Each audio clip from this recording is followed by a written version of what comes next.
Good evening, everybody. I'd like to call to order the Canton Township Board of Trustees regular board meeting on January 13th, 2026 at 7 o'clock p.m. Can we all please rise for the Pledge of Allegiance? Pledge allegiance to the flag of the United States of America and to the republic for which it stands, one nation, under God, indivisible, with liberty and justice for all.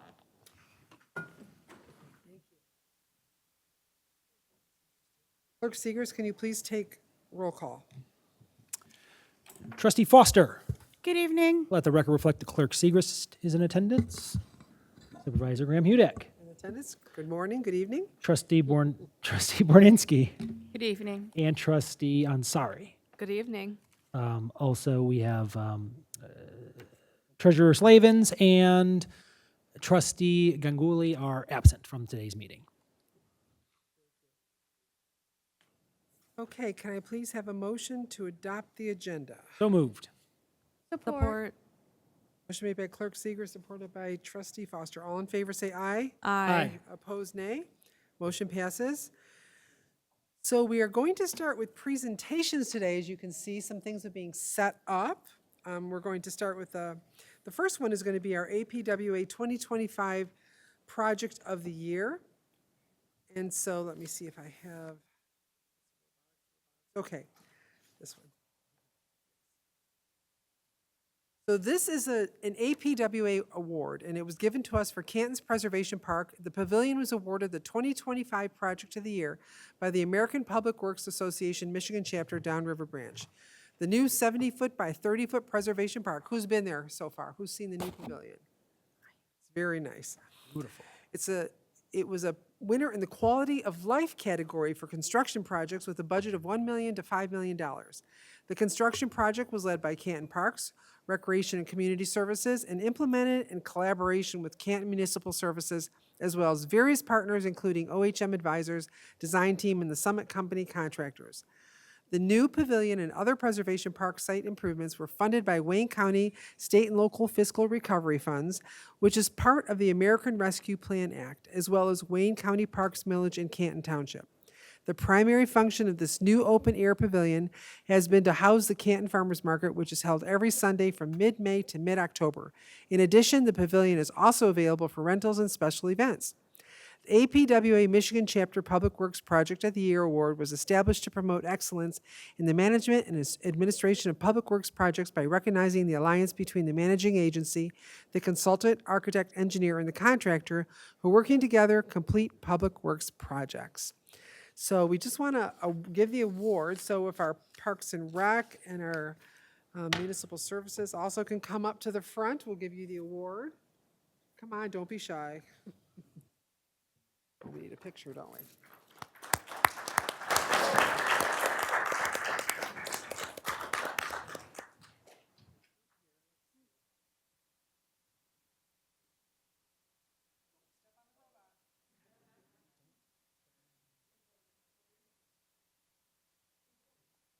Good to go down there? Stand up.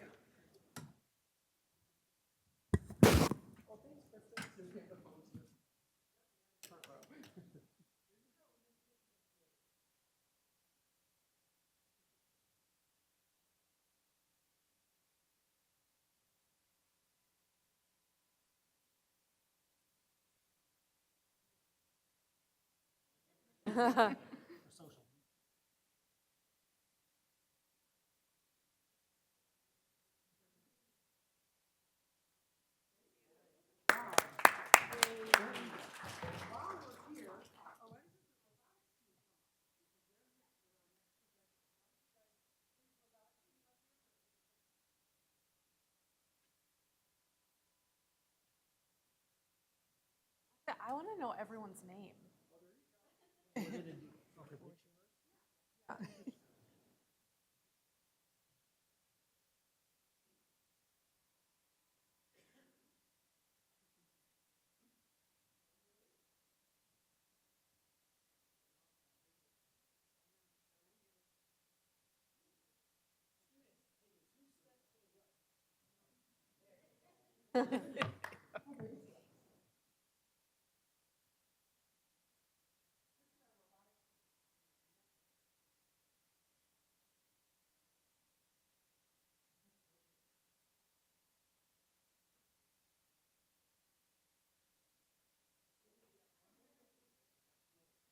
Robot.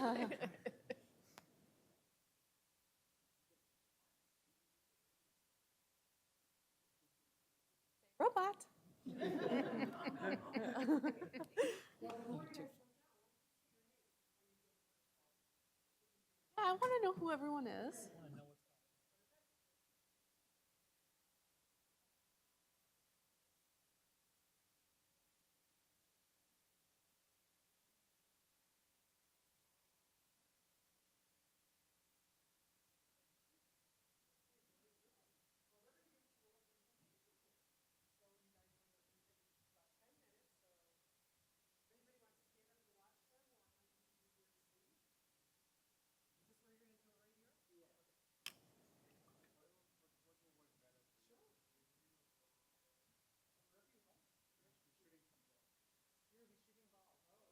Get out of the line.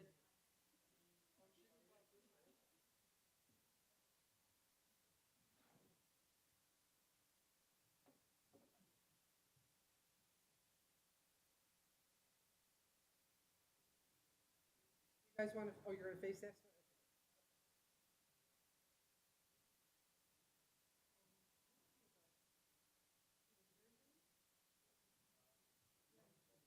Oh, Mike? Absolutely. Yeah. Okay, so whoever has to talk, come here. Yes. Yes, ma'am. Good evening.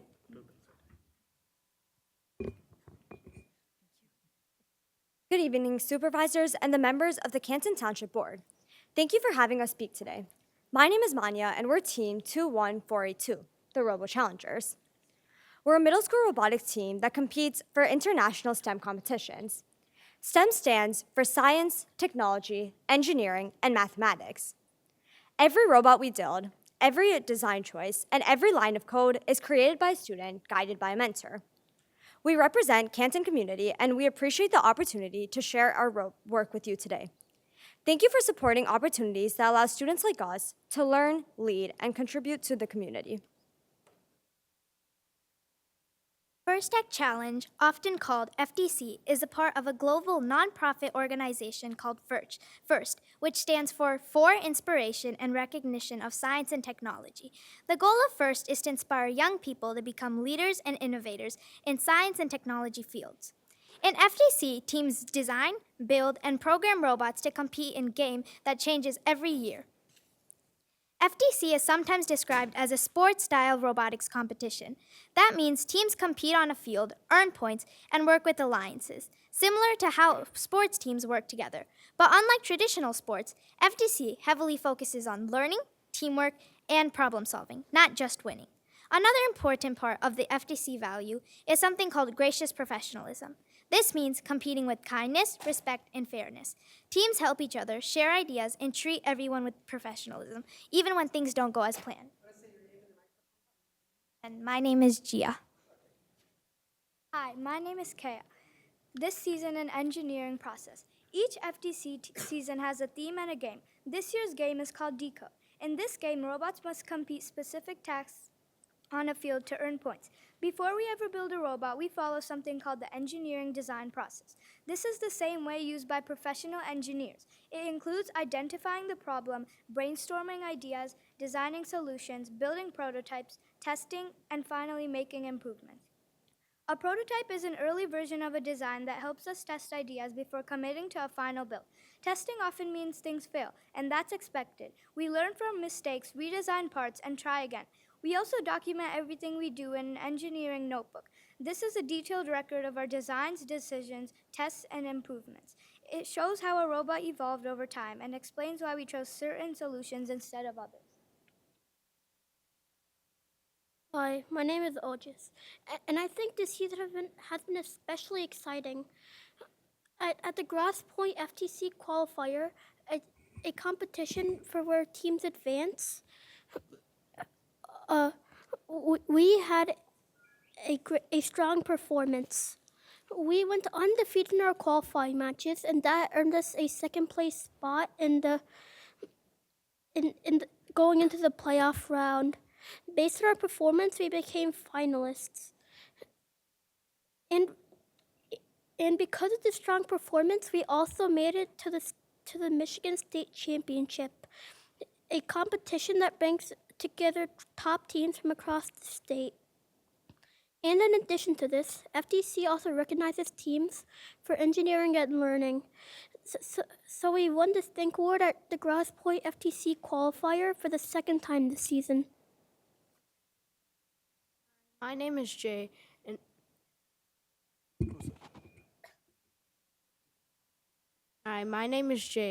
the Think Award isn't about scoring points on the field. Instead, it recognizes excellence in engineering, design, documentation, and problem solving. Winning the Think Award means judges saw clear explanation of how our robot works, strong reasons behind our design decisions, and evidence for testing and improvement, and finally, a team-wide understanding of the engineering process. This award is especially meaningful to us because it shows that learning, planning, and communication matter just as much as competition performance.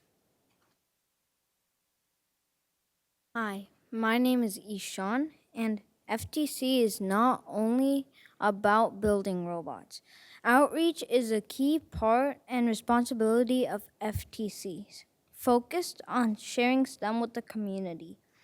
Our team hosted a STEM event at the Plymouth District Library, demonstrating our robot and introducing younger students to robotics, many for the first time.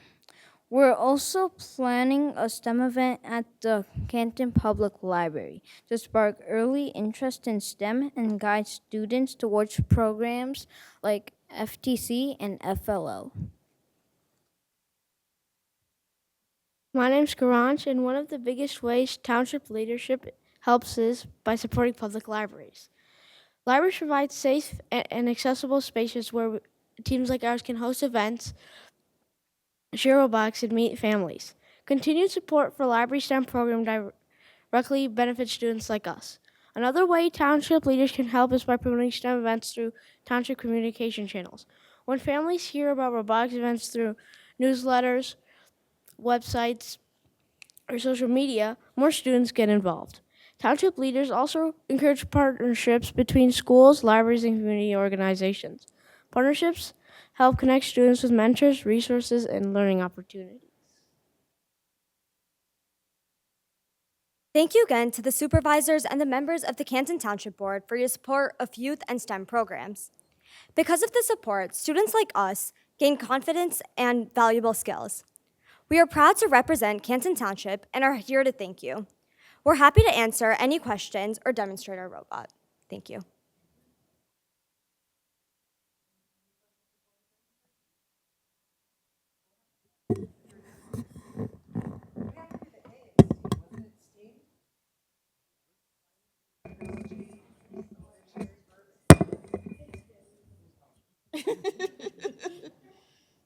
Acronyms.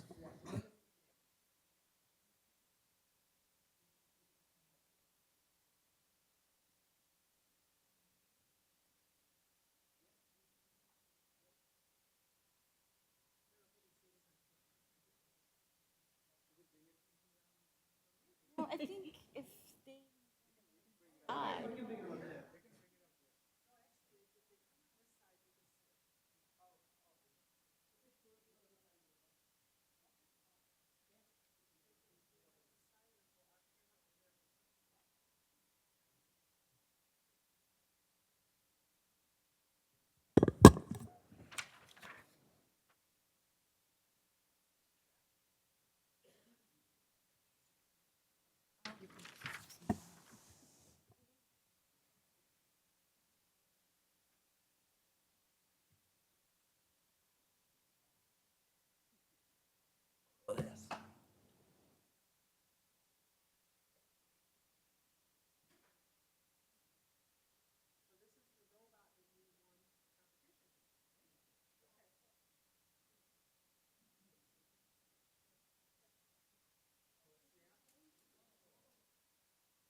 Rama the robot?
See if Amory can get it. Let me get a video of this.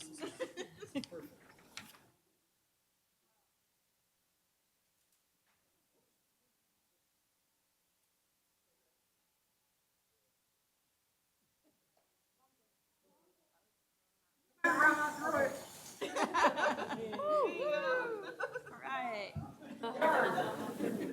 Anybody else? Good job.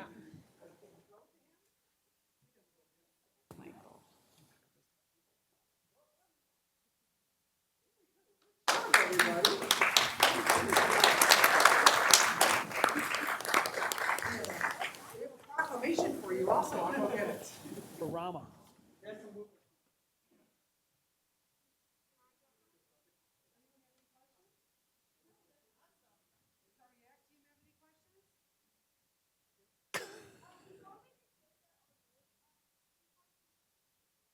Oh, you have questions for us? They can go to the, here, you can go into this mic.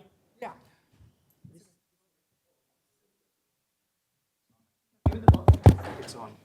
Yeah. All right, if you want to ask a question, that microphone.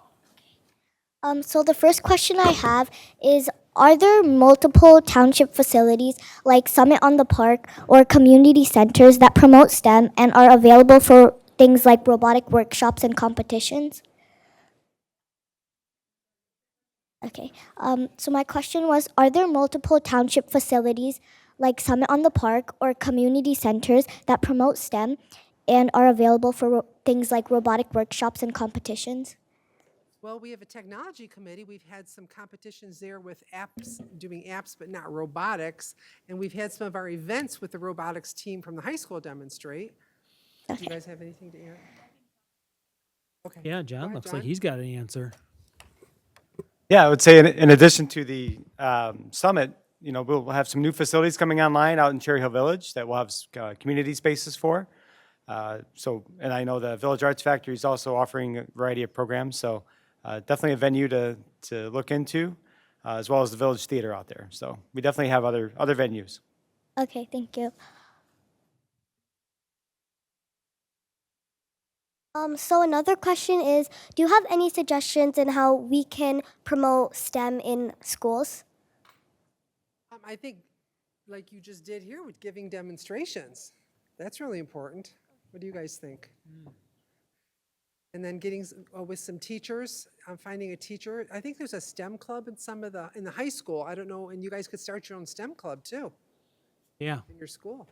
I know there's a high school robotics team as well. I don't know if you work with them in anything, but I think that kind of like interaction. And then I know your middle school students. I'd be curious to know if you could see yourselves potentially as mentors to any elementary school students that might have an interest early on in STEM. I would say that that might be a great way to think about it.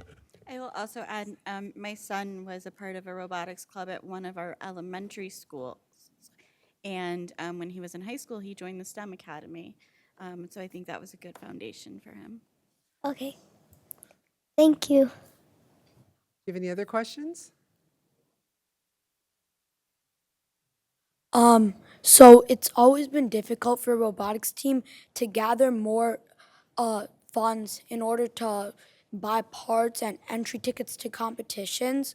So we were wondering if you guys ever set up a fund for robotics teams to be able to buy parts and entry tickets, and also fund new robotics teams to help them experience the wonders of FIRST. We have our financial director here. Wendy, open up the purse. Go. I will defer that to our Leisure Services Director. These are some of the toughest questions we've ever had at a board meeting. Oh, that's a lot of pressure. I would add, our Youth Advisory Council is just about to start a grant cycle, so there are they specifically fund programs here in the communities, usually by youth, so you can apply for a grant from them that could help offset some of those costs for you. And then I would also encourage you to check out the, I'm going to say the Community Foundation out of habit, but I know their name is different these days. What is it? Yeah, Local Impact Alliance. Thank you. They're also a great source. There's also another group. What is it? That Synchronicity. What is the one that Horace runs? He funds some things and programs. Okay, we can get you that other name too. Sure. It funds different programs. It's like a community fund builder, and you can get people to donate to it. Thank you. Did you have other questions? Well, we have an award for you, a proclamation, and it says, whereas Robo Challengers First Tech Challenge Team 21482, which serves students from the Canton community, competed at the Grosse Pointe FTC qualifier in early December 2025, where they remained undefeated in qualification matches. Whereas Robotics Team 21482 also earned the role of finalist alliance captain and officially secured their advancement to the Michigan State Championship. Whereas First Tech Challenge is a global robotics program that allows students to experience real-world engineering by designing, building, and programming robots while developing leadership, communication, and problem-solving skills. Whereas Robotics Team 21482 was also honored to receive the FTC Think Award for the second time this season, an award that recognizes excellence in engineering design, documentation, and the overall development process of the robot. Whereas this achievement reflects our students' commitment to learning, persistence through challenges, and passion for innovation. Whereas we are incredibly proud this team represented Canton Township at the Michigan State Championship, and that they serve as ambassadors for youth innovation and engineering in our community. Now therefore, I, Anne Marie Graham-Hudak, Supervisor of Canton Township, and acting on behalf of the Canton Township Board, which also signed, do hereby proclaim Robotics Team 21482 has brought positive recognition to Canton through their many achievements.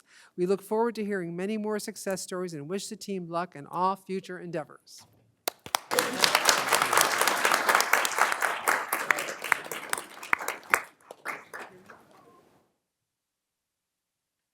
you for the presentation. It was really nice.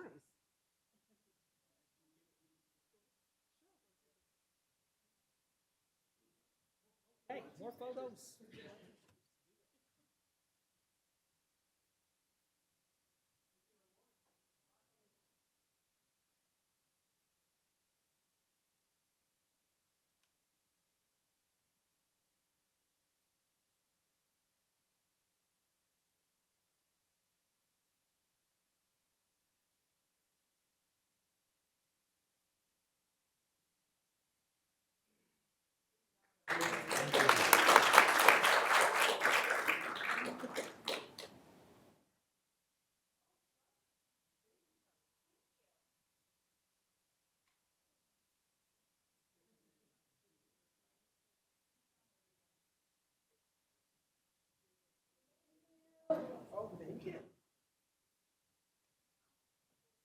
guys are excellent fundraisers, too. I'm a hire y'all.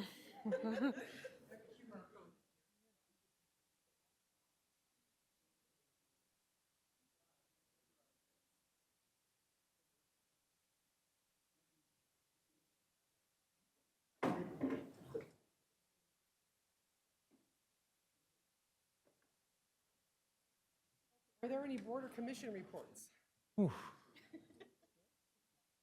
Nope. All right, now we have public comment on agenda items only, and there will be regular public comment at the end. Sir, is there any public comment on agenda items? Okay, oh, let me look online. I forgot we were online.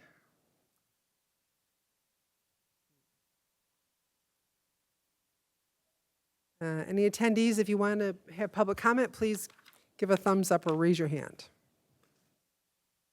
Okay, you have a public comment on an agenda item? Okay, thank you. We have that at the end. Thank you. Just Jim Castiva on Yes. virtually. All right. Okay, next, can I have a motion to approve the minutes for December 9th, December 16th, and January 6th of 2026? So moved. Motion made by Clerk Seeger, supported by Trustee Brunensky. All in favor say aye. Aye. Opposed, nay. Motion passes. Now the treasurer's report, payment of bills. Madam Supervisor, I move that the board pay the bills from the December 24th, 2025, and the week of January 14, 2026, realizing that that is technically tomorrow. Support. Motion made by Clerk Seeger, supported by Trustee Foster. All in favor say aye. Aye. Aye. Opposed, nay. Motion passes. Next, the consent calendar. Madam Supervisor, I move that the board adopt the consent calendar as presented. Item C1, request for resolution of local body of government to recognize Plymouth Wildcat Cheer Boosters as a nonprofit in the community for the purposes of making an application for the charitable gaming license to Michigan Gaming Control Board. Item C2, consider second reading of an amendment to the Canton Code of Ordinances, Chapter 38, Fire Prevention and Protection, to adopt the 2024 International Fire Code. C3, consider approving a memorandum of agreement with the Federal Bureau of Investigations for continued reimbursement of fiduciary expenses. Item C4, consider approval of an agreement with Wayne County to provide winter maintenance on 9.28 miles or 18.21 lane miles of county roads for the 2025-2026 winter season. C5, consider approval of an application for 2026 annual MDOT maintenance permit. Item C6, consider approval of a resolution for the Wayne County Department of Public Service 2026 annual permit package. C7, consider approving a resolution to sign an intergovernmental agreement with Wayne County for reimbursement of costs for the 2026 local road improvement program. C8, consider approving a resolution to sign an intergovernmental agreement with Wayne County for reimbursement of costs for the repair of roads impacted by alkali silica reaction, or ASR. Item C9, consider approval of the annual maintenance and technical support agreement for VertoSoft OpenGov asset management software. And item C10, request approval of 2026 blanket purchase orders. And finally, item C11, consider approval of application for the 2026 MLCC, or Michigan Liquor Control Commission special liquor licenses. Support. Motion made by Clerk Seeger, supported by Trustee Brunensky. All in favor say aye. Aye. Opposed, nay. Motion passes.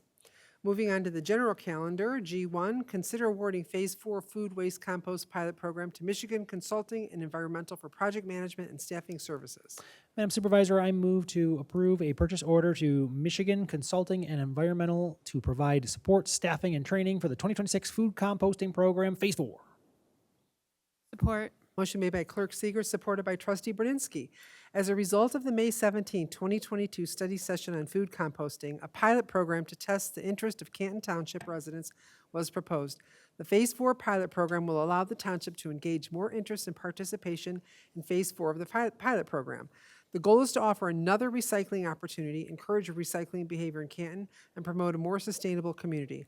For 2025, the program diverted approximately 200,000 pounds of food waste, which represents about 88,000 pounds of coal not burned, or the amount of greenhouse gases avoided by 1,300 trees over a 10-year period.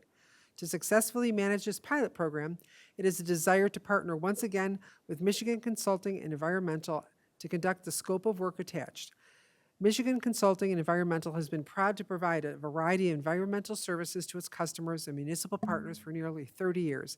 Their experienced engineers, project managers, geologists, and technicians have provided solid waste management, monitoring, and consulting for the City of Livonia, Westland, Gratiot County, Central Wayne County Sanitation Authority, Huron, Montefiore, and Flat Rock, and the Greater Detroit Rescue Recovery Authority.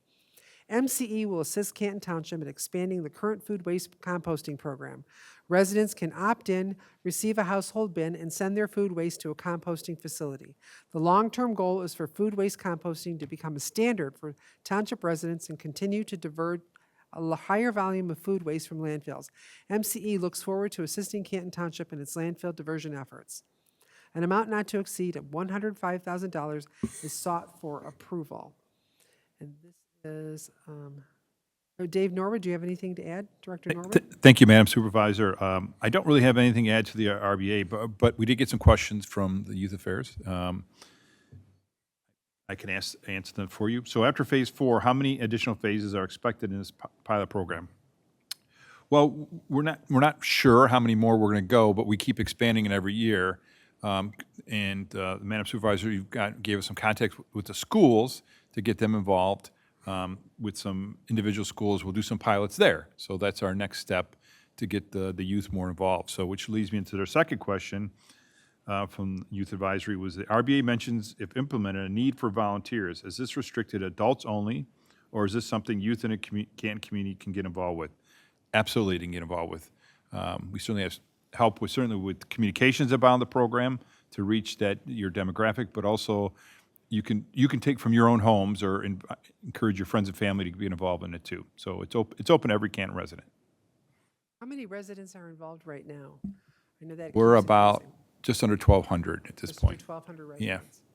So we'll do another push again with this. So we'll see. It's growing every year. So And Make Food Not Waste is coming. They did an analysis of Canton Township. They're coming to present to us at a study session also very soon. I'll hear some more about the program. Questions or comments? Michael? Are we going to continue to get the composting in the summertime like we normally do? Correct. And we're going to get the food composting as well? yes, That's the goal. we'll get both. Yeah. So the food composting compost is available to those who sign up for the program. What They'll about get those who an don't email sign when to up come for get the it. Yeah. program? I'm sorry. Yeah. So people who are a part of the program, they have first access to that particular compost. We will also have other compost from Yard waste just program. regular residents who do yard waste. So we'll have a couple opportunities for residents to get compost from Public Works on And it's Shelter Road. easy to So sign up, too. it is easy. You just go online, go on the Canton Township website. Okay. Questions or comments? Yeah, I just want to speak up in favor of this program. My family participates in it, and it's fairly easy to do. Just drop off your food waste at a site that's not too far from you, and then you can reap the benefits once it's finished, if you like to garden. It's really important because we do not have that much time left on our landfill. And it's important to keep as much out of the landfill as we can. And, you know, that being said, there's things that have to go to the landfill.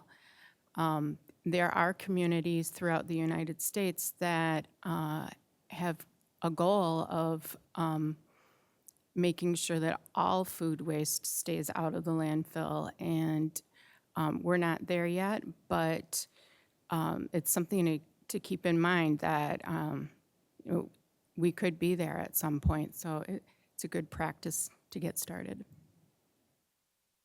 And unlike yard compost, people will put composting piles in their yard. This will take meat and bones, which you usually don't use in your yard because of rodents, but this is pretty cool. I think it's a great program. All in favor of the motion, say aye. Aye. Opposed, nay. Motion passes. Item G2. Noakes. Madam Supervisor, I move to approve resolution number 2026-6 to approve the preliminary plan development district for Canton Oaks and planning application listed. Support for the motion? Support. Motion made by Clerk Seeger, supported by Trustee Foster. The applicant proposes to develop a 280-unit multifamily residential project that will include a mix of adults with intellectual and developmental disabilities, IDD, and neurotypical residents. The site is located on the west side of Lots Road between Ford Road and Cherry Hill, just south of Willow Creek. The development will consist of 20 residential buildings with 14 two-bedroom units in each building and a community building. The site is currently zoned MRD, mid-rise development. Multiple family residential use is a special land use in the MRD zoning district, and the proposed planned development district, PDD application, is consistent with the zoning requirements for multiple family residential with the exception of the modifications proposed in the PDD application. Each PDD is required to demonstrate definite benefits to the community. The major benefits proposed for Canton Oaks are as follows: maintaining over the minimum of 25% open space on the site, over 64% open space is proposed, and preserving many wetlands and woodland areas. Architectural design of the buildings and creating a community building for residents of the development that will include a basketball court, a kitchen, and several multi-purpose rooms. Although these amenities are only available to residents and guests of the development, their use by Canton Oaks residents lessens the use and impact of public recreation facilities. At its meeting on December 1st, 2025, the Planning Commission recommended approval of the preliminary PDD application subject to conditions. Summer, do you want to comment on this at all? I have nothing beyond what's in the Planning Commission minutes. Director Norwood? Thank you, Madam Supervisor. I don't have anything else to add. However, Patrick Sloan, Community Planner, is also here to answer any questions. Thank you. Patrick? Sure, thank you. The only thing that I have to add is that the application is a preliminary plan development district. So if it's approved, the applicant will then proceed to final plan development district review, at which time both the Planning Commission will review it and hold a public hearing, and the board will subsequently review the final PDD. So if the preliminary plan development district is approved, the board will review it again at the time of final PDD, at which time the agreement and all the conditions will be satisfied. Did our YAC team have any questions or comments? No? I know this one, I think, I don't know who can comment on this, but this also, they already have people signing up for this, from what I understand. Okay, very good. Very good. Did you want to say something about it at all?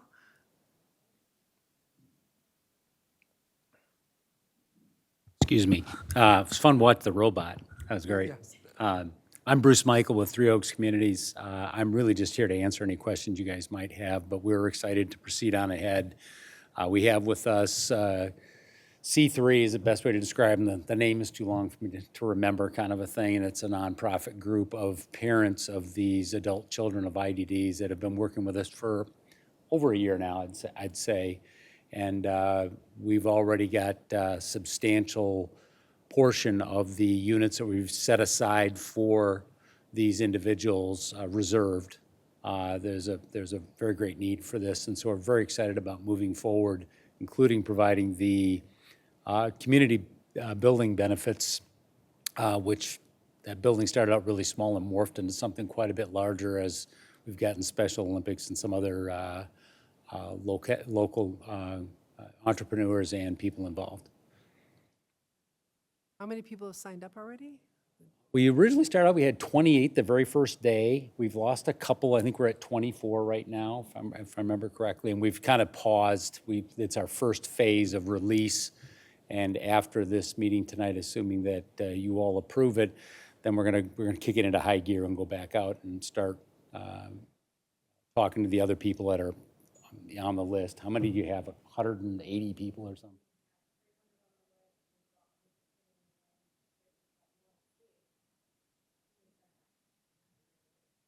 All in about a year and a half from just Fiona. So that the need is really, really there, and we're just so excited to be able to meet it. Questions from the board or comments? Michael, go ahead. Is that the creek? Does the creek run through the property, or is it No, further it's to the north. So that's just like a dry bed that runs through that northeast. It's a corner? portion of the property that's lower, that's part of the floodplain of the Willow Creek. Yeah. And of course, we're staying away from that. Yep. No, I think I really like this PDD. I like the preliminary design. I like the way that you're preserving that wooded wetland. The detention looks great for stormwater runoff. I love doing PDDs and these kind of properties that are just really, really wet because it allows us to keep as much of the wetland as possible. And I think it's a good use, like the entire concept of the mixed family for the target community that's being served makes a lot of sense. My question for Patrick is this still, did we move this property out of the DDA, or is this property still in the DDA? Yeah, that's a good question. So there's a few different applicable zoning layers, and both with the DDA. I think it might be in the DDA, but I'm not sure it's in the TIF.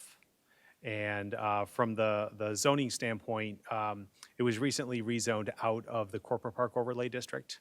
And so that overlay for Corporate Park was removed from this property, which made it consistent with the multifamily property just to the east, the Springs at Willow Creek.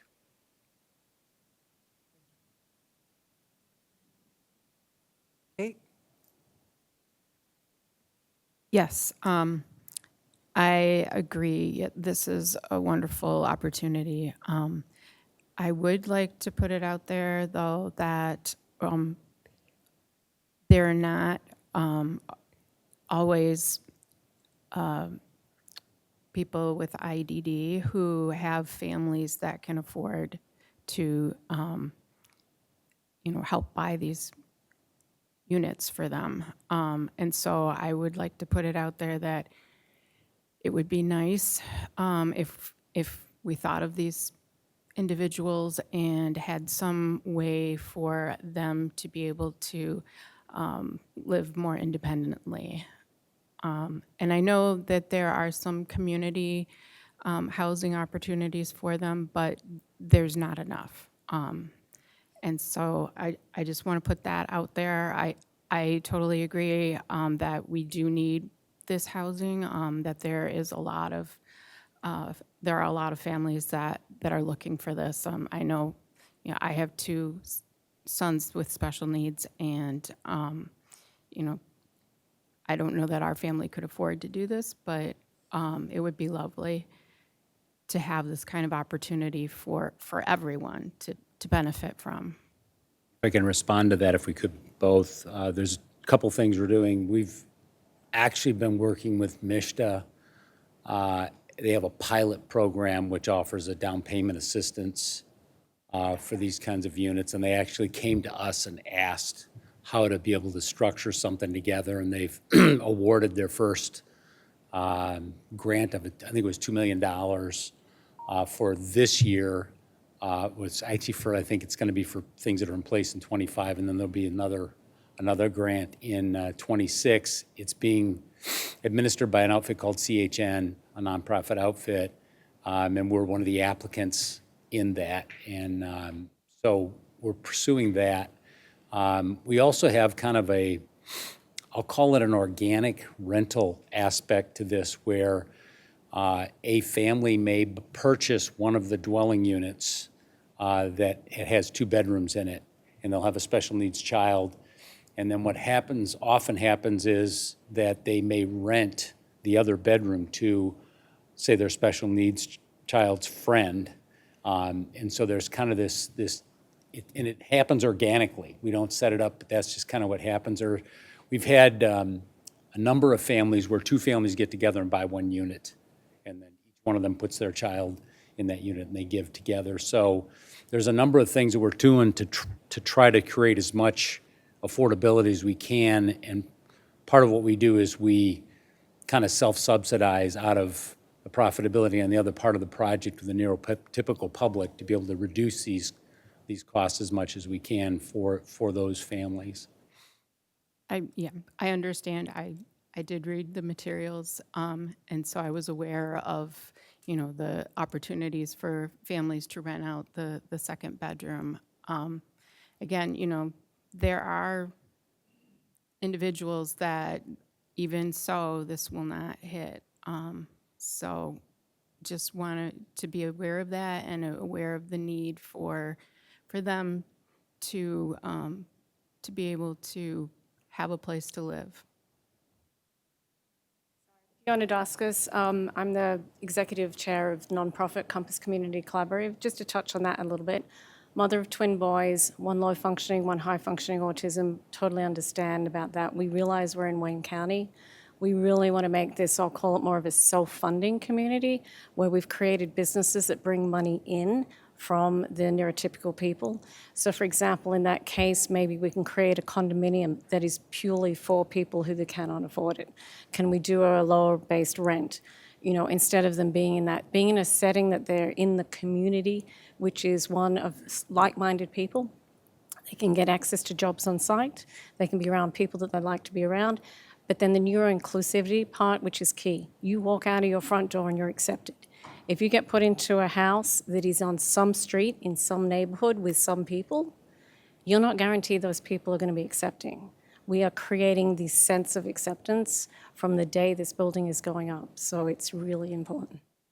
Thank you. I appreciate that. And that actually kind of segued to my second question, which is, are the people who are neurotypical that will be perhaps living there, are they screened in any way, or how do you make sure that they're a good fit for the community as well? So we're building a similar product, which we're starting next month, as a matter of fact, up in Rochester Hills. And the design of these buildings is kind of an outgrowth of those buildings there. And one of the things we do is we have an electronic access control system in the building so that all the IDD residents are on one floor, and that floor can only be accessed electronically by the residents of that floor, similar to the other floors in the building also. So it's a big concern of the parents that there's security for their kids. And so that's one of the ways that we handle it. The second thing we do is we do have a background check that's done on literally every single person that's applying. And there's a special actual process that's gone through for every one of the IDD individuals also, so that we don't have situations like drug or alcohol issues that we're just not equipped to handle, kind of a thing. So a lot of the work that we've done with this has been done kind of in a user orientation, where we sat down with lots of the families and asked them what their concerns and issues were, and the design we've come up with is driven a lot by that. The other thing that I like about the way this is structured with the parking on the first level is now, and of course nobody can get into the levels unless they're admitted access, again with electronic controls, is now the first dwelling units are a floor up. So if somebody's going to try to get in through a window or something, they got to climb a story, you know, on the outside of a building to do that. So very cognizant of the concern about security. Right. And so I wasn't as concerned about safety, although it's a good point, and I appreciate you're taking into consideration safety, which, you know, definitely is a need. But I was more concerned about how neurotypical people may react to behaviors from the other individuals. And I know that I've encountered with my sons, people who were not as tolerant of their quirks, shall we say. Yeah. As So- we would like them to be. So there's a couple things that, and if you were to go out and look at our first project that was done in Saline, there's a wide variety of people that live in that development, everything from University of Michigan neurosurgeons to retired pastors to you name it. And we've not seen, fortunately, the bigotry we thought we might see with regard to people living with special needs individuals. We're just not seeing it. On our website, you'd see the recent interviews we did with the people in Saline saying, hey, what's it like here? What's it been for you? And we've uniformly got people saying, hey, it's great. We have no problems with Billy walking down the street and have a chat with him, et cetera. So that's an important thing. In terms of how we're constructing the buildings, sound transmission is an issue always. It's always a big concern. So we end up having, again, the lightweight concrete and a floor ceiling system that's constructed to be able to have the minimal sound coefficient that we have. We also have the IDD individuals on the second floors of the buildings, and then the neurotypical residents above them, on the floor above them, and generally the sound transmits down more than it does up, so that will eliminate that a lot. The other thing is I think, what did you have, 10? We had 10 parents? 10 parents have actually going to purchase a neurotypical unit for themselves because they want to be near their loved one, but they don't necessarily, they want to be able to create the independence and have the idea also of they can go on a vacation or whatever it is they can possibly do and something set up. And then the big thing they look at is what happens when they're too old to be able to care for their kid anymore, or they passed. And that's the biggest fear I've seen they all have. And so this takes that fear away. So we're seeing people, and when we market this straight out front. We're not hiding anything from anybody. We want them to know immediately this is how it works. And I've been in a ton of customer meetings with customers, and it's like, yeah, no problem, let's go, So we haven't had those kinds of issues, and we do have both multifamily and single-family products that we've done this with. So and again, these units they will be deed restricted, so that only people that meet the definition of an IDD diagnosis can live there. The residents that will be there, their parents that essentially, they actually are going to be part of the HOA. Generally, we set these HOAs up, or the condominium associations up, so that the IDD component has a 50% representation on the board of directors, even though they're not necessarily 50% of the population, because we want to make sure that 10 years down the road, nobody's going to get bullied out or anything like that. And there's been a lot of work with the parents, past groups of parents, current groups of parents, et cetera, and we're constantly taking everything we learn, bringing it to the new group and working with them. So are there going to be hiccups somewhere? Sure, I'm sure. We're human beings, we're dealing with it, kind of a thing. But I think the biggest thing we do is we go out right front and say, this is a neuro-inclusive community. And if somebody doesn't want to live there, then so be it, go somewhere else, kind of a thing. Well, I've answered your question. I think it sounds wonderful, so I appreciate your taking my questions, and I look forward to learning more. Anyone else, questions or comments? All in favor of the motion, say aye. Aye. Aye. Opposed, nay. Motion passes. Thank you. Item G3, first reading of amendment to zoning code of ordinances for religious land uses and related standards. Thank you.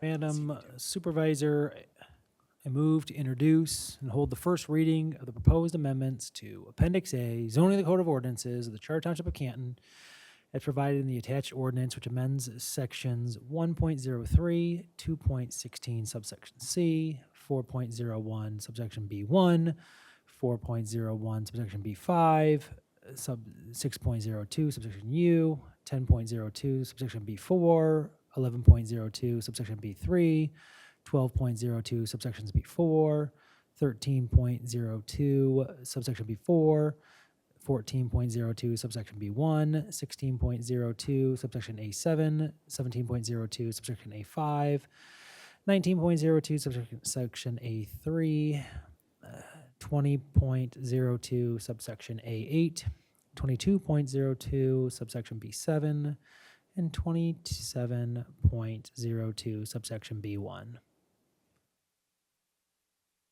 Support, please. Support. Motion made by Clerk Seeger, supported by Trustee Foster. There are currently several provisions of the zoning ordinance related to religious land uses. federal law prohibits local governments from imposing or implementing a land use regulation in a manner that treats a religious assembly or institution on less than equal terms with a non-religious assembly or institution. Therefore, the purpose of the proposed amendments is to amend areas of the zoning ordinance where religious institution uses are regulated different than similar non-religious uses, and to address height regulations of religious institution buildings. At its meeting on December 1st, 2025, the Planning Commission held a public hearing on the proposed amendments to the zoning ordinance and adopted a motion to recommend approval. Director Norwood, do you want to add anything? Thank you, Madam Supervisor. I don't have anything to add, but our community planner, Patrick Stone's here to answer any questions. Patrick, you want to add anything? Nothing else to add, but happy to answer any questions. Summer? Nothing to add beyond what's in the Planning Commission minutes. Questions or comments? All in favor of the motion say aye. Aye. Opposed, nay. Motion passes. G4, consider site plan amendment for Haggerty Mobile. Madam Supervisor, I move to approve resolution number 2026-7 to approve the Haggerty Mobile Site Plan Amendment in planning application, in the planning application. Support. Motion made by Clerk Seeger, supported by Trustee Berninski. The project sponsor recently redeveloped the automobile filling station at 8773 North Haggerty Road, which was previously approved by the Planning Commission and Township Board. The site is Zone C3, Regional Commercial, and redevelopment of an existing automobile filling station is a special land use in the C3 district subject to the use standards of the zoning ordinance. At this time, the applicant proposes a 6 by 27-foot addition onto the west side of the existing building, which will include a walk-in cooler and freezer. The proposed addition will reduce the front yard setback from Old Haggerty Road to 6.92 feet. At its meeting on November 13, 2025, the ZBA approved a front yard setback variance to allow the proposed addition to be within the required setback from the Old Haggerty Road right-of-way.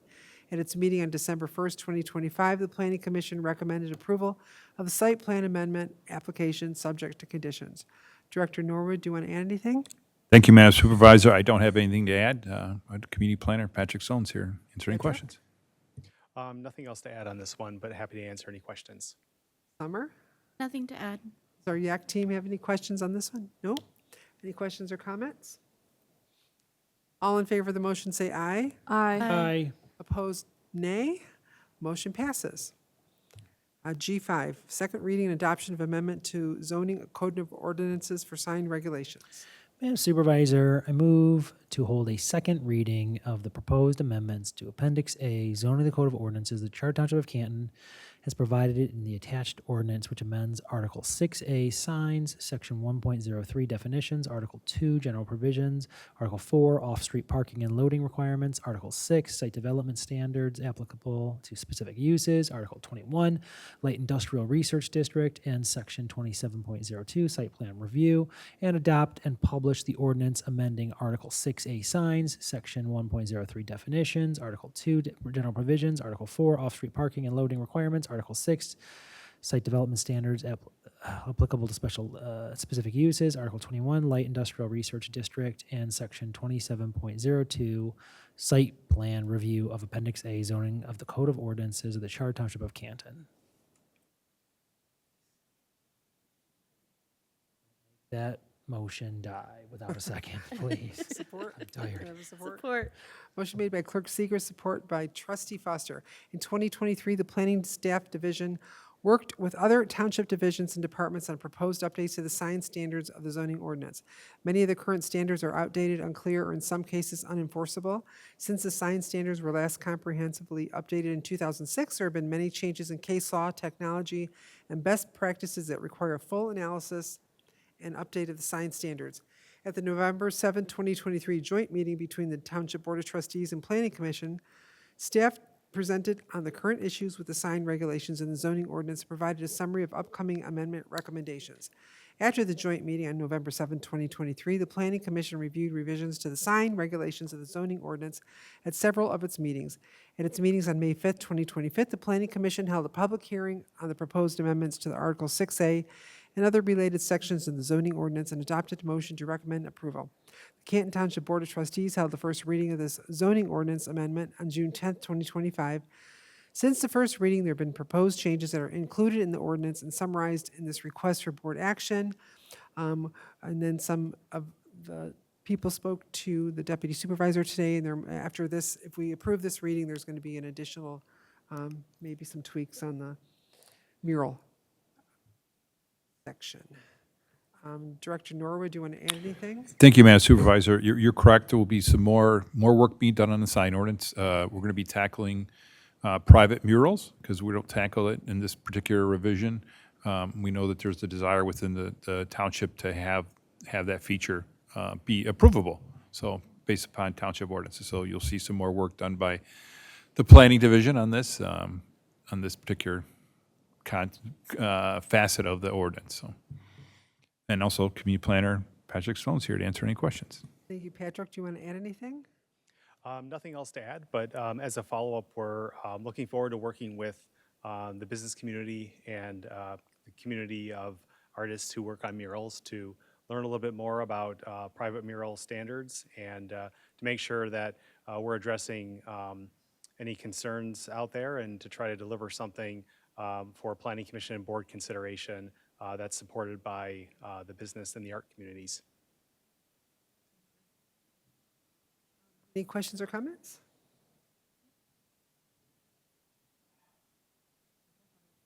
Yeah, I just wanted to say, I understand we've been working on this ordinance probably since before I was elected clerk in 2016. It's been a long time coming, and we're doing a lot of good work here. I know we've had a lot of issues with billboards and litigation and all of that, and so it's really important that we finish the hard work that we've done on the sign ordinance. I also know that some specific businesses have been very adamant about the need for A-frame signs in front of their facilities and locations, and I want to make sure that we accommodate that as well. So I'm comfortable moving forward and voting with the ordinance today, I think, and I'm very happy to hear that we are amenable to allowing murals on private buildings, because I had expressed a concern about us restricting murals to government buildings during the first read, and that was echoed by other board members. And I really think it's important that we ensure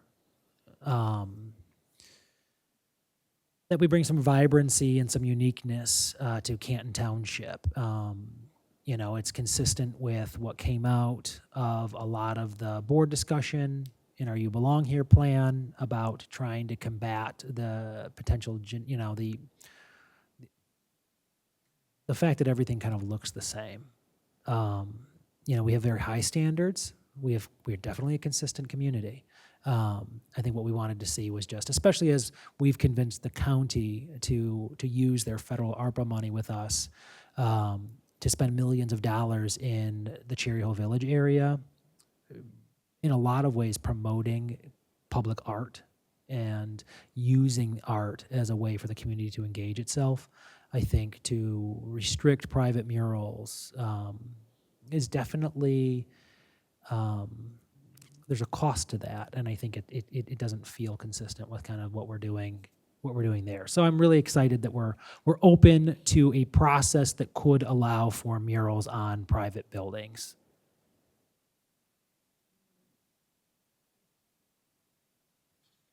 Yes, I agree. I know we've done a lot of work on this, and it's been a long time coming. And so I'm happy that we're finally doing this changes to the sign ordinance. But that being said, I am looking forward to tweaking it at some point to allow for murals and making sure that our community is not so generic and that we provide a sense of place and vibrancy.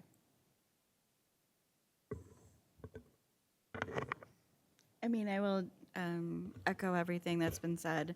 I feel like we've been talking about this sign ordinance for a very long time. I will be really glad when it is complete. But the Planning Commission has put a lot of thought into what is currently in there, and look forward to the next iteration of it, but moving this forward. All in favor of the motion, say aye. Aye. Opposed, nay. Motion passes. Next item, G6, request approval to amend the MERS hybrid agreement for the TPOAM union. Madam Supervisor, I move to amend the MERS hybrid plan adoption agreement for the TPOAM union as agreed to during union negotiation. Support. Motion made by Clerk Seeger, supported by Trustee Brzezinski. The MERS hybrid retirement plan includes two distinct portions of benefits: a defined benefit portion, which is a traditional pension with 1.5% multiplier, and a defined contribution portion similar to a 401k plan. When the plans were initially adopted in 2013, the collective bargaining agreement included the employer paying 10% into the defined benefit portion of the plan, while the employees paid 5% into the defined contribution portion. If and when the employer portion exceeded 10%, the employees would reduce what was allocated into the defined contribution portion and increase the defined benefit, ensuring the employer's exposure was limited to 10%. During union negotiations, it was agreed to remove the employer cap on the defined benefit and allow the employee to contribute their entire 5% into their own defined contribution retirement plans. The paperwork was required by MERS to submit the allocation change. Deputy Supervisor, do you have anything to add? No, but I believe our finance director may. Director Trumbull? I'm actually happy to answer any questions if you have any. Questions? Did you get a question? I heard you say something. Mumbling to myself. Oh, okay, to himself, never mind. Clerk Seegers is mumbling to himself. Okay, any other questions or comments? All right, no, it's great. I mean, you guys have been doing a great job with these negotiations, and I appreciate I guess the one thing I will add is the TA has not come to the board for approval. We believe it's going to pass. We have confidence it's going to pass. And this, in order to get this effective January 1st, we talked to the union and said as long as they were pretty comfortable that, you know, with where the contract was, we would take this to the board and get this going, because it would be very hard to retroactive this back to January 1st for this union. So that's why we pushed it ahead of the TA. Yeah, and I would just add, it was Director Trumbull that noticed that the cap on the employee contribution was changing via MERS. Finance Department was notified by MERS of this change, and it was Director Trumbull that came to myself and to the supervisor and recommended that we make this change so that employees can continue to get the full amount of their contribution to their retirement plans. partnering with the employees on this. Thank you. All right, all in favor of the motion, say aye. Aye. Aye. Opposed, nay. Motion passes. G7, consider request to approve service agreement between Canton Township and the Canton Nature Society. Madam Supervisor, at this point, I would like to alert the board that I have the distinct honor and pleasure of serving as secretary to the board of the Canton Nature Society. And so, in alignment with the Township Ethics Ordinance, I would ask that the board make a motion and vote to allow me to recuse myself from voting on this item. Madam Supervisor, I move to recuse Michael Segrist from voting on this motion, on this item. Support. Mara and Trustee Foster. All in favor, say aye. Aye. Opposed, nay. Motion passes. Michael is recused. Okay, can I have a motion for the item? I move to approve a 4-year service agreement between Canton Township and the Canton Nature Society, commencing retroactively on January 1st, 2026, and continuing through January 1st, 2030, in the amount of $20,000 annually, and authorizing the Township Supervisor to execute the agreement on behalf of the Township and Finance Department to issue all relevant purchase orders to issue funds. Support. Motion made by Trustee Brzezinski, supported by Trustee Foster. Under the proposed service agreement, the Canton Nature Society will be responsible for providing environmental stewardship, public education, and community engagement related to township nature areas, particularly the ZBUS nature area. In May 23, the Canton Township Board of Trustees adopted a resolution establishing the ZB West Nature Area under the Township's Nature Area Preservation Ordinance. As part of that resolution, the board expressly called for the creation of the Canton Nature Society to act in co-stewardship with the Township's Leisure Services and Community Development Departments over the newly designated preserves. The board further authorized the Township Legal Department to begin discussions toward the development of a service agreement to sustain and support Township green space through volunteer-based environmental stewardship, public education, and community engagement, providing both public benefit and potential long-term cost savings. The purpose of the service agreement is to formalize the working partnership between Canton Township and the Canton Nature Society to discover, develop, and act upon opportunities to sustain, enhance, and restore local habitat, preserve precious green space, and connect generations to the beauty and importance of nature through education, community engagement, and the preservation of the township's cherished green spaces. This request is for the approval of a 4-year service agreement between Canton Township and the Nature Society, commencing retroactively on January 1st, 2026, and continuing through January 1st, 2030, in the amount of $20,000 annually, and authorization for the Township Supervisor to execute the agreement on behalf of the Township. Deputy Supervisor, do you want to add anything to that? I would just say that this was something that actually came to the Township Board administration from the community. There were people in the community who were interested in being active in the educational efforts and preservation efforts of the natural areas throughout the township. And so we kind of began some discussions around that. And this service agreement was kind of the result of that engagement with the community. Did our YAC team have any questions or comments? Yeah, we had one question for this. Will this partnership benefit youth in Canton Township through education, volunteerism, and environmental stewardship opportunities? Yes, definitely. I don't know who would, go ahead. Yeah, I would just say that the service agreement actually has 6 main areas of service that the Canton Nature Society will provide to the township.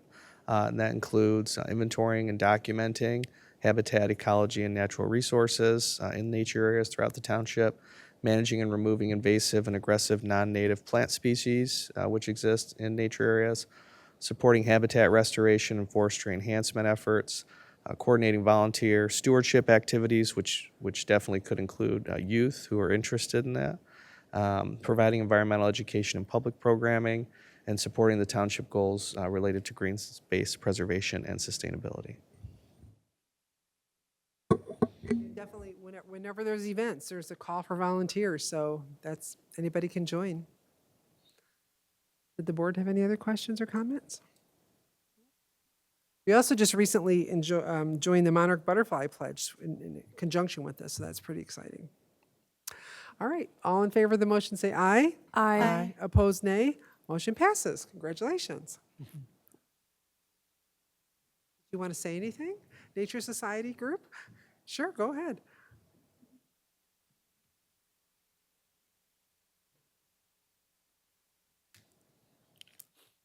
Hello, I am Susan Kennedy. I have the distinct honor of being the president of the Canton Nature Society, and thank you, Madam Supervisor, Board, and Township staff, Joe, nice to see face to face, for the trust and collaboration behind this agreement. This service agreement aligns amazingly with our Canton Nature Society mission of stewardship, education, and care for our natural spaces. It allows us to support Canton through community input, like you've mentioned, volunteer engagement, and collaboration with local ecological expertise in partnership with the township. So the partnership with the township is a major portion of what this is all about. We're looking forward to collaboration and focusing on stewardship and building successful projects like the one that we did here at the township building. That really gave us a lot of boost and excitement about the ability to bring something like this to the community and offer people a place to go, to participate, to volunteer. The volunteering that we had at the gardens and here was above our expectation. And not only did we get people that wanted to join the Nature Society, but we had over 30 people that specifically wanted to sign up for stewardship of natural areas. And so we have, in the township, we're realizing that there's a need. This isn't just a want. There is a need for people to be able to get out and get into nature and provide stewardship and provide volunteer and to do volunteering. It's something that we all seem to need right now. So we appreciate this opportunity and we look forward to continuing this work together in service of Canton's residents and land. Thank you. All right, thank you. It's exciting. If anyone has not been part of the plantings, they're a lot of fun. All right, G8, a temporary headcount increase for emergency manager position. Madam Supervisor, I move to approve a temporary headcount increase for the emergency manager position for up to 120 days after a new person is hired. Support. Motion made by Clerk Seeger, supported by Trustee Ansari. I'm sorry, for some reason it's up.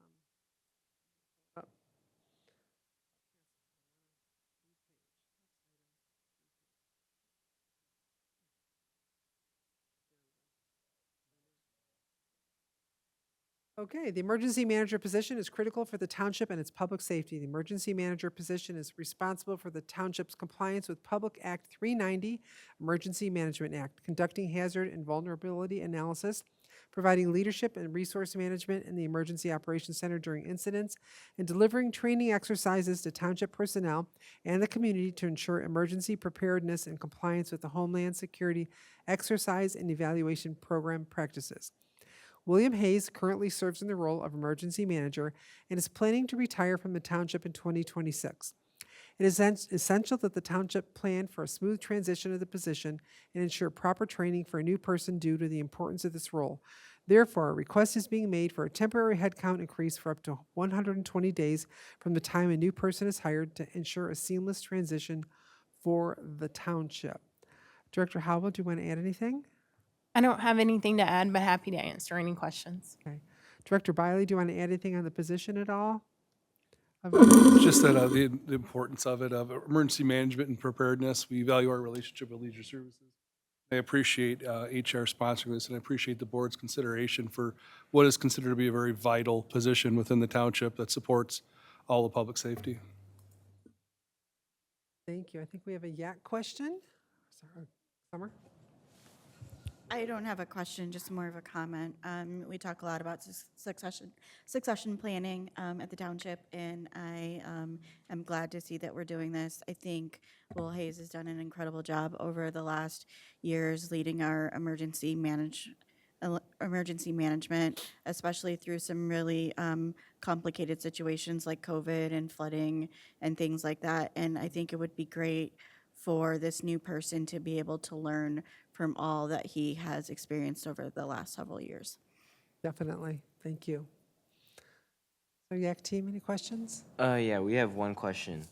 Will there be opportunities for the social media coordinator to work with Yak in order to better engage youth on social media?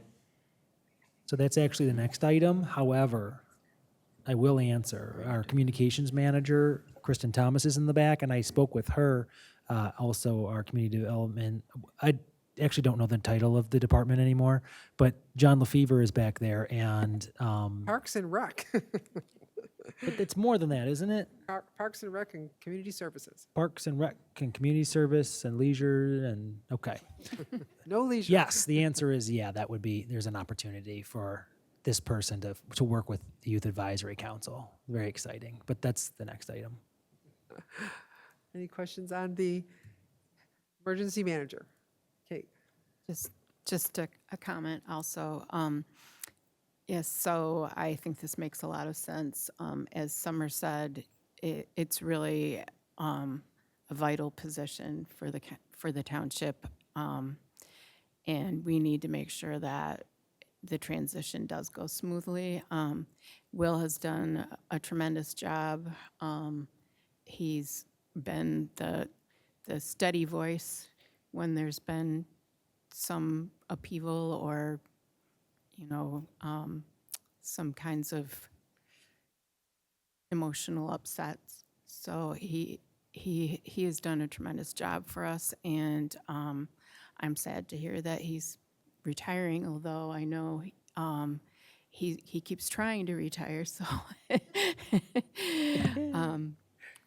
maybe we'll see him around again someday. But yeah, so I'm in favor of this. Thank you.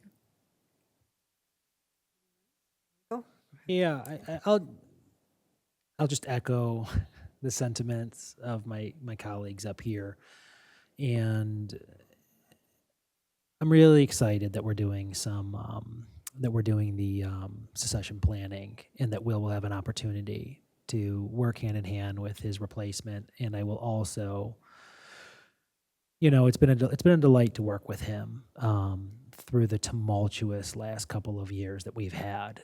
Life was so much simpler in 2000 when I started than it is today. But Will has been there every step of the way, including when we brought in the Department of Homeland Security and CISA to do a security assessment at the clerk's office and the township facilities in the wake of the 2020 election, and as elections kind of became a controversial concept because we were kind of not for a very long time, but after the 2020 election, a lot of people got a lot of opinions and theories about elections. And so when we brought in Homeland Security, Will, with his background in FEMA prior to coming on here, was a great point person to help coordinate with them in probing our physical site security here at the township and making recommendations for chain of custody on election equipment and on document retention, but then also on preserving life and limb as it relates to the township personnel. So he will be missed in many ways. I'm very sad to see him go. I am obviously very happy for him, though.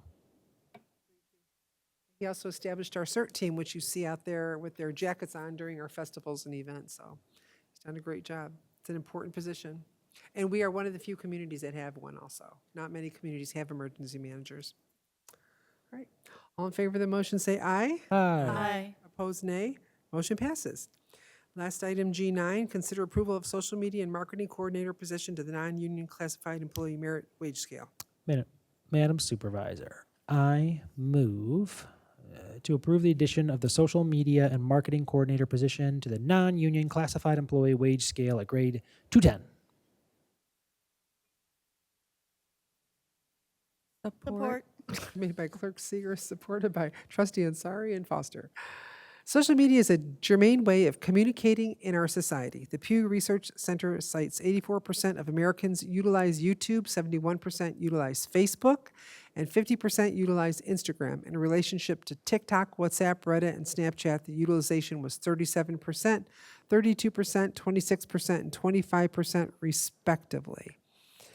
Adults under 30 are more likely to utilize a broader range of social media platforms. Canton Township has a population that is approaching 100,000 residents with a median age of 38.3 and 56.6% of the community possessing a bachelor's degree or higher.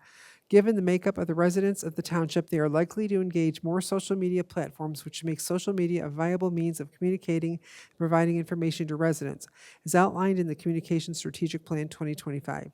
Canton Township has made communication a strategic priority with the intent of increasing awareness of township policies, services, resources, programs, and events. Our goal is to effectively communicate on a variety of platforms to reach not only our residents, but our businesses and visitors as well. The current staffing and decentralized approach to social media is an impediment to the township's goal. Thus, in an effort to centralize messaging, be more robust and timely communication, and position the township for the future, the position of social media and marketing coordinator has been created within the communication division. This position will be tasked with using the township's social media presence to foster engagement with the public to build and sustain trust so that the township becomes a resource for accurate and timely information. Additionally, the position will grow and expand the number of platforms of the township from Facebook and Instagram to target all generations with a particular focus on youth. The social media and marketing coordinator position factored at grade 210. The position will be classified as exempt. A request is being made to approve the marketing and social media coordinator position at grade 210 on a non-union classified employee wage scale. The funding for this position is being offset by the elimination of a part-time position and the position that has been included in the 2026 budget. Clerk Segers, do I have anything to add? Yeah, I think it's important to put some context here. I asked that we bring this back before the Board of Trustees. I had spoken incorrectly at the last board meeting. It was under the wrong assumption that the money was not set aside in the budget for this position, and I see a need for it, everything. We had a robust conversation about this. There's a lot of wisdom. Every single person who spoke at the last meeting there was a lot of wisdom in what they had shared. I remember vividly Trustee Foster's comments and Trustee Ansari's comments about the need specifically for communications and more robust and engaging with people, residents in non-traditional avenues. I also remember vividly concerns from the treasurer and Trustee Borninski and myself about cost containment and long-term budget ramifications. I think the money is budgeted. I do feel like the position is necessary, so I am asking to bring it back before the board. And I think we have to be mindful of ongoing costs, but I also think that this position is in the budget, it is needed, and so I am changing my vote. Kristen, our communications manager, do you have anything to add?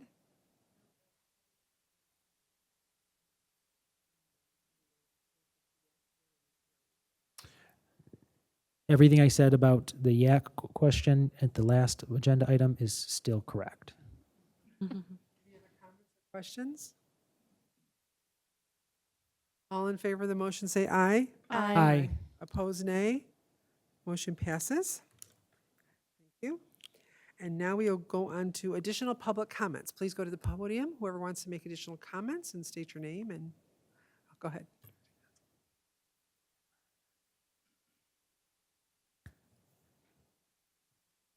Good afternoon. My name is Jack Bird. I am a president of Vistas 3 Condominium and also president of the Commons Area 1, 2, and 3. That Vistas is off of Beck Road in Rockefeller.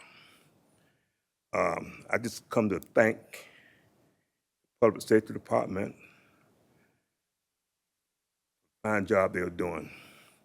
During the Thanksgiving holiday, I had an incident in my area where the local police department handled with care, professionalism, and kindness. These officers were Officer Bob and Bragg. I would also like to shout out to the fire department and paramedics who make many emergency calls in our area, and I appreciate what they do with their kindness and skills, people-related skills. So again, I want to thank you very much for the job that you do. You do a well job. And I think we got the best public safety department in this area, in Michigan. Thank you. Very much. Your kind comments, and I'll echo that. The women and men that work for the Canton Police Department are exceptional. I am always proud to represent them, whether it be here in Canton or anywhere across the nation that I go. I echo that. They do exceptional work, and it's good to hear that.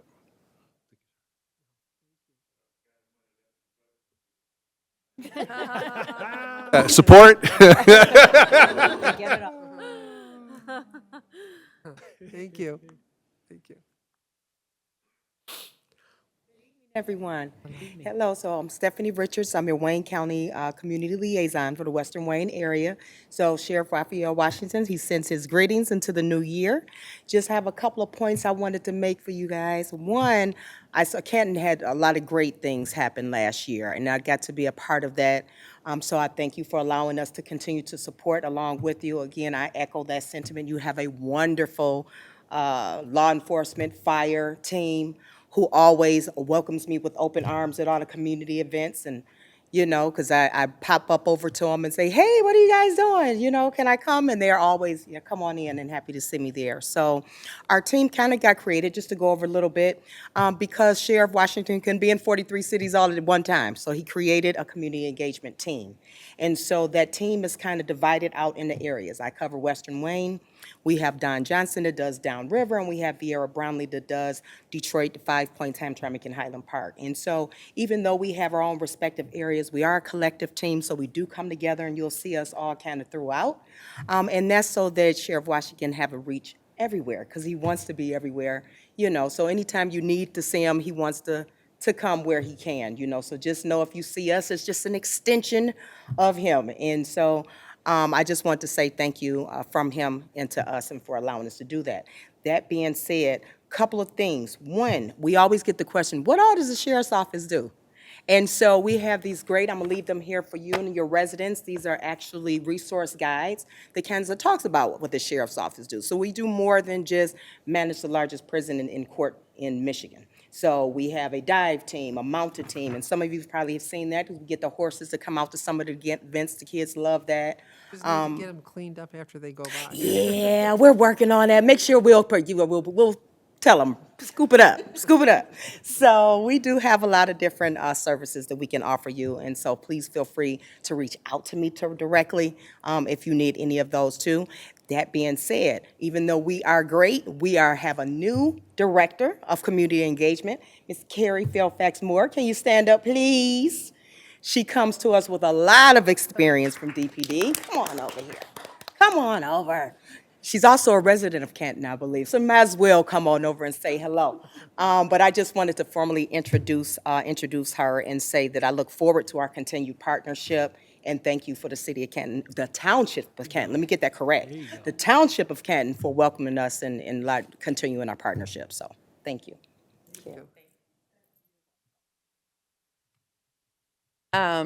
As Stephanie just got finished stating to you guys, first of all, I am a proud resident of Canton Township since 2008. I am in Cherry Hill, right over here off Cherry Hill and Lots. So, not Lots, Lily, why can't I think right now? So anyway, that's not why I'm here. I am newly appointed to the Wayne County Sheriff's Organization as their new Director of Community Engagement. I came from the city of Detroit as a Detroit police officer for 25 and a half years, and retired at the end of the year there and started with Wayne County at the beginning of 2026. So I'm very excited. Hold on, I cannot forget this. Fun fact, you know, Joe, I'm gonna call you out. So Joe Bialy over there was my classmate of 2000 from the Detroit Police Department. So I have always had a friend here, and since I became a resident here, he was an officer.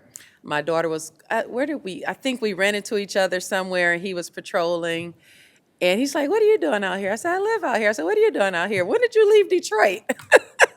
So it was good to see a familiar face. We have been in constant contact over the years, at least every month or so. I might contact him, he may contact me. I did finish my career with the Detroit Police Department under Chief Neighborhood Liaison, which is community relations. I was also over our procedural justice police legitimacy unit. Lots and lots of community outreach with Detroit activists who were not fond of the police department. So my job was to turn that around, and we're all friends now. So it's going to be different from just working with one city to 43 cities within Wayne County, but I accepted that challenge, and I have a great team, awesome team who knows exactly what they're doing. So they're showing me the ropes. I'm happy to meet all of you all. And again, as Stephanie said, I don't even have business cards yet, but she's very reachable. I'm very reachable. So we are looking forward to engaging more in the community.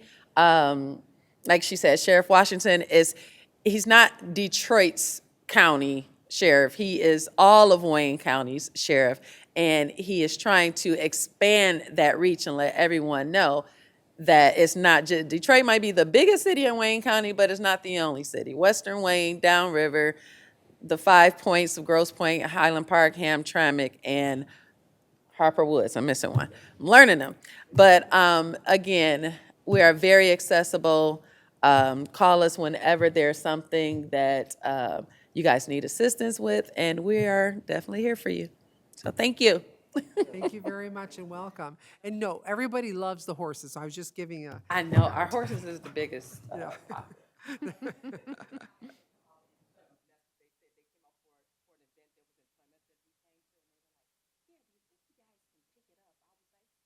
Yeah.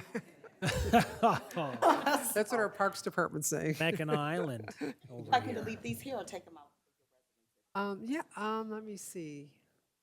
Leave them there, leave them Leave there. them there Yeah. for you? Okay, thank you. Thank you very much. Nice to meet you. Nice to meet you. Anyone else? Public comment? Let me see if I have anybody. Jim's not on anymore. It says 0. Okay, great. All right. So we're going to start with the administrative comments. Does our YAC team have any comments? Patrick? No? Kristen? No. John? Rochelle? Quiet today. They're all saying no, no, no, no, no, no. Okay, well, wait. Joe, the 50th anniversary, you want to talk about that a little bit, Joe? Absolutely. With much pride, I come in front of you with the 50-year anniversary committee that we have. Canton Police Department turned 50 this year. And so you'll see a push on social media, but you'll also see it in the department, and you'll also see it driving around. We have a 50th anniversary car, a vehicle, that mirrors the original patrol car that we had. It's baby blue and white, which has actually come back in style again, from what I understand, from at least what my kids tell me. And so you'll see that. It truly celebrates the people that came before us. I always tell officers when they retire, there's a saying that we stand on the shoulders of giants to see a better view of the future. And it's true that the officers that have come before us that truly built this organization, it's the time to celebrate them. It's time to celebrate the officers that we have here today, as you. Thank you for your comments. And it's continuing that legacy that the police department has. So you'll see that throughout the year. Different formats, whether it be in person or in the building, or celebrations to do at Liberty Fest and on social media. Thank you. And there's going to be more events coming up, and you're going to have a Hall of Fame, and then your badges. You have special badges this year also. We do, and again, I graciously thank the board for supporting that. We came in front of you a couple months ago with a request for a budget increase. So to celebrate that, we changed our badge, and you'll see there's gold and silver on the badge. That represents both sides of our organization together. It represents unity is what it represents. And it has the years, the 50 years of service on there. And so there's a lot of things that are built into that badge that's important, but it also recognizes, again, the service that we provide to this community. Thank you. John, do you want to talk about the name change? I know it was in the focus, but. Yeah, what's this? Yeah, for those who don't know what our department name is, no, a joke. But yeah, as we came together, we had two departments. Some of you may know we had Leisure Services, which has been the department name for our Parks and Recreation areas since 2001. And then we had the Community Development Department. So we had some internal changes, and in due time, we brought the two departments together as one, and we felt what a great opportunity to revisit our name. Every time we describe who we are, we will say Leisure Services, but then we'll say, I always follow that up with Parks and Recreation on steroids. So everybody knows us as Parks and Recreation. But we're not just Parks and Rec. We are also the Performing Arts Center. We are volunteer services. The cable studio has fallen under the department for many years. So there are so many different services. So to just say Parks and Recreation left a lot of folks, feeling left out of that. So we really, truly are community services. But we felt if we just called ourselves community services, we'd end up following it up with Parks and Recreation. So we said any name that we have shouldn't leave it to question who we are. And so that's where Parks, Recreation, and Community Services came from.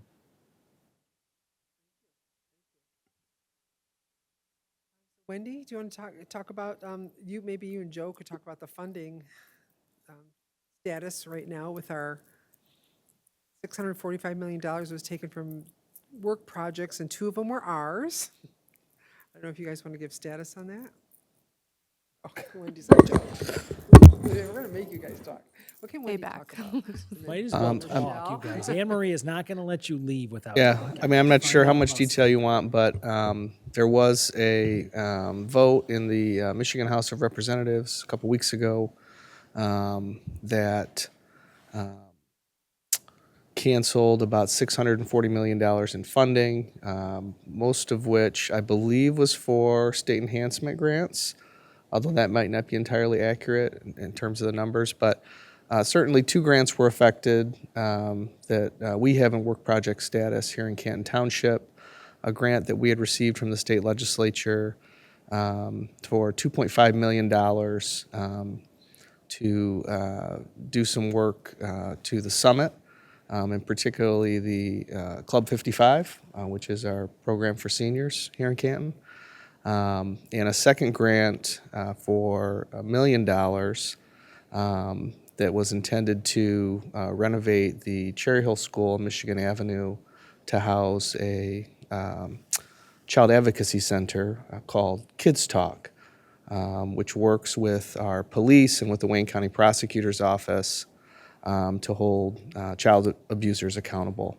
And so that happened a few weeks ago, and then towards the end of last week, the State Attorney General of Michigan, Dana Nessel, issued an opinion indicating that she believed that what the state legislature did was unconstitutional.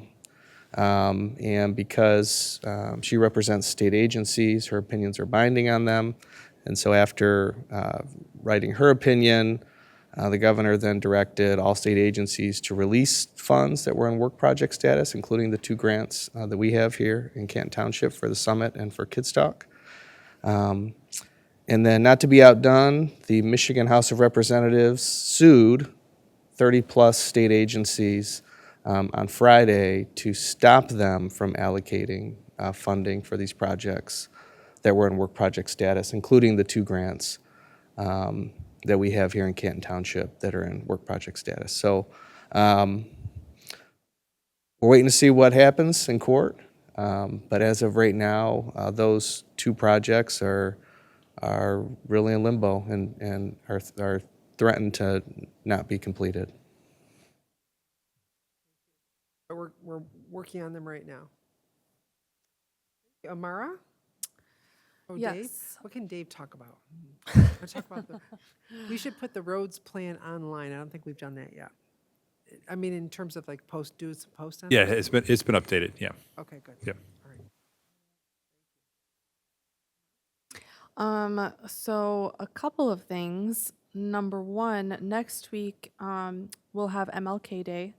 I hope that people take the time to engage in the activities that the township is planning and or, read a book, but maybe do more than read a book. I'm hoping that people take the time to not just engage, but reflect on moving forward how we can do better for our Black residents, our Black communities, and our brothers and sisters who, go through a lot, and we're just not there for them sometimes. So this is the perfect day to think about that a little deeper. Hopefully we do that every day. The next is I saw a report that came out 2 days ago that between January 1st and October 15th, of last year, 2025, there were over 2,300 ICE arrests made in the state of Michigan alone.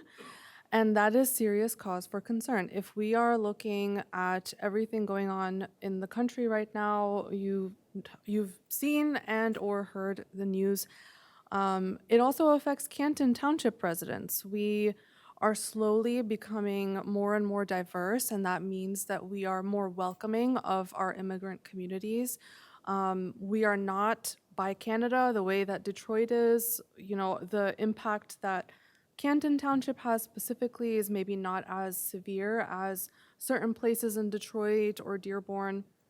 But I do want to remind folks that it is important to stay vigilant, and you can literally do a very quick Google search of know your rights. It's very important to know what to do if God forbid, ICE stops at your door, in front of your school, or at your workplace. They're usually unmarked vehicles.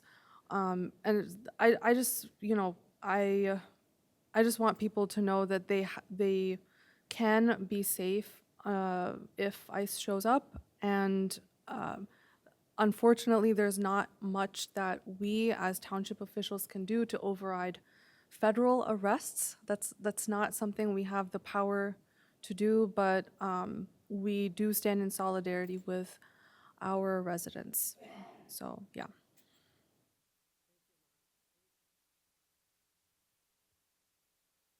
So today is Korean American Day.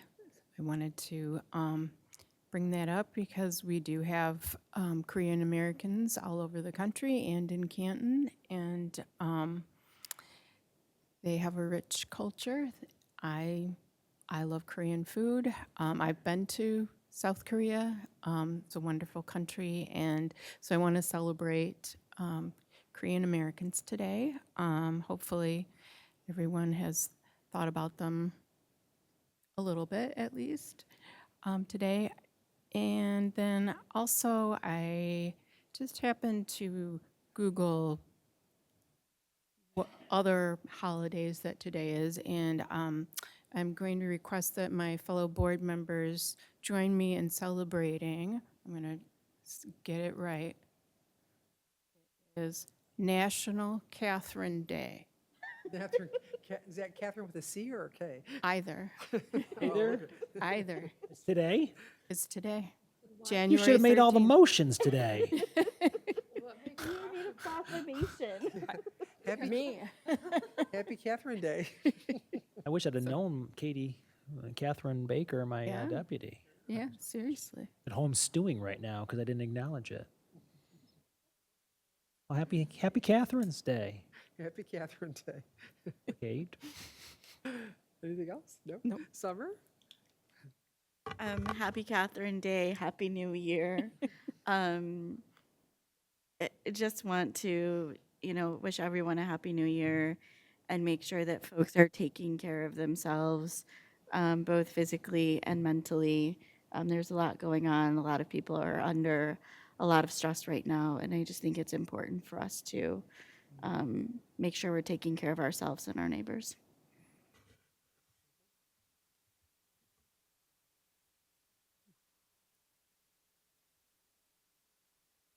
Yeah, I'm still digesting everyone's comments so far. This is a lot being brought up. I think what's important from the clerk's office to focus on is, we're going to have at least two very important elections this year. We're going to have the primary in August, and we're going to have a general election in November. What's cool about that is we are going to be doing all three types of voting. We will obviously have the vote by mail through absentee, which Canton really enjoys. We will have early voting this year as well, and everyone will get mailed notice about that. And then we have voting on Election Day as well for those who like deadlines and waiting in lines. So all three of those are going to be good voting options. For those who choose to vote on Election Day, odds are your voting location is going to change.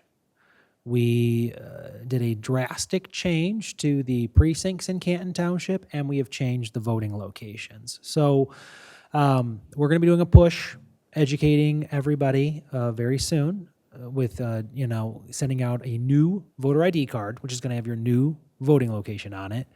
And the communication and the township will be communicating as much as we possibly can to ensure that people don't end up in the wrong place for the August election and for the November election. So we're going to work really hard to make sure folks are aware. So please, pay attention when you get that card in the mail. If you lose that, that's okay. I lose mine, and I'm the clerk. So you can always go online and look up where your voting location is. But that's going to be coming, and we've got some time to start that education process as well. I do want to speak to the enhancement grants for the township that were stripped away. you know, we're an interesting society.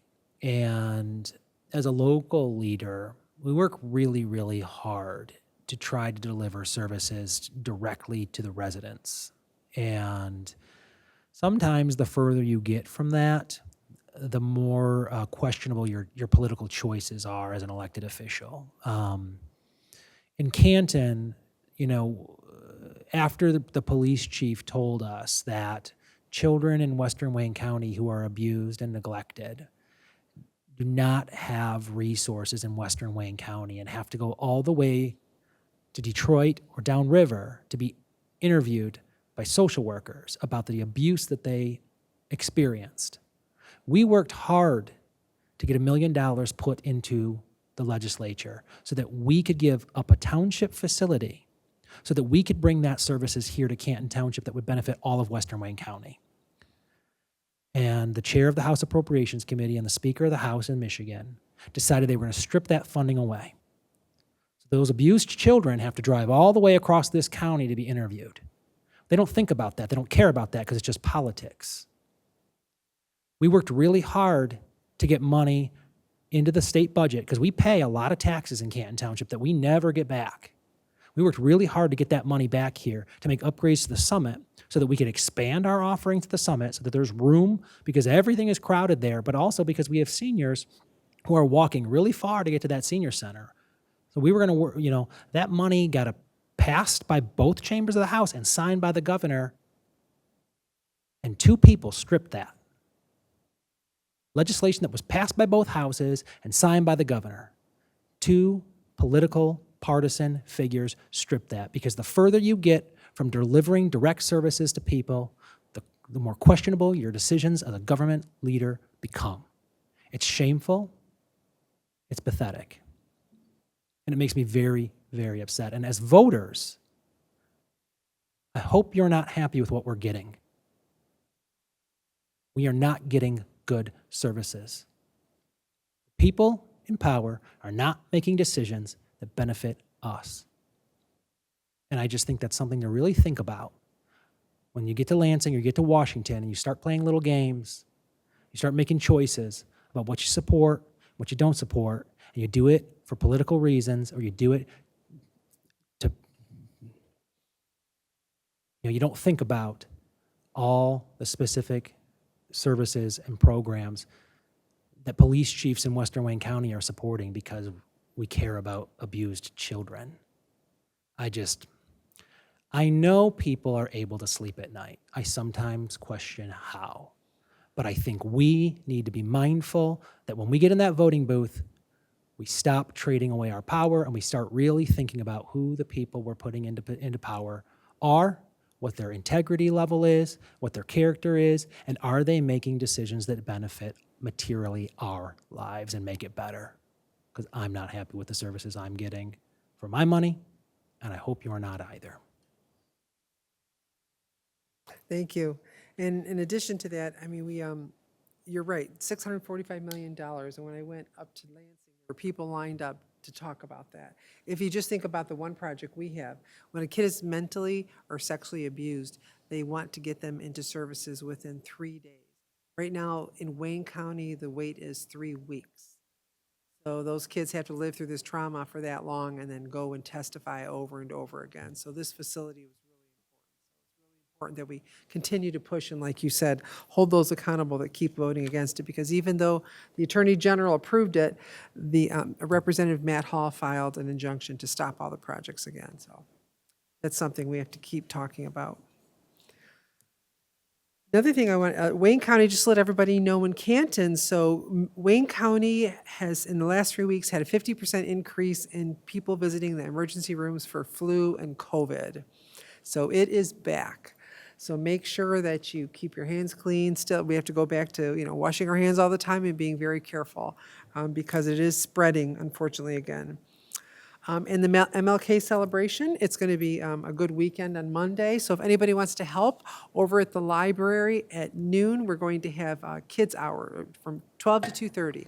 Kids are going to create posters on peace and MLK quotes, and then we'll have a peace march at 2:30. They'll be watching movies and learning about Martin Luther King and learning about his sayings. So if anybody wants to please help or bring kids, please do so. It's a good event. And then later on in the evening, Canton at the Village Arts Factory, from 6:30 to 8:30. Oh, this isn't right. This is not the Arts Factory, it's at the theater. Oh, it's at Arts Factory, it's not the theater. Okay, Village Arts Factory from 6:30 to 8:30. We're going to have cost-free and open to the public. We're going to have refreshments. We're going to partner with the Plymouth Canton Schools, and we're going to have talk about Martin Luther King and just have a great time. There's going to be songs and music, and it's going to be free to everybody. So please come to that. Student performances, spoken word, and musical acts on Monday. Yes.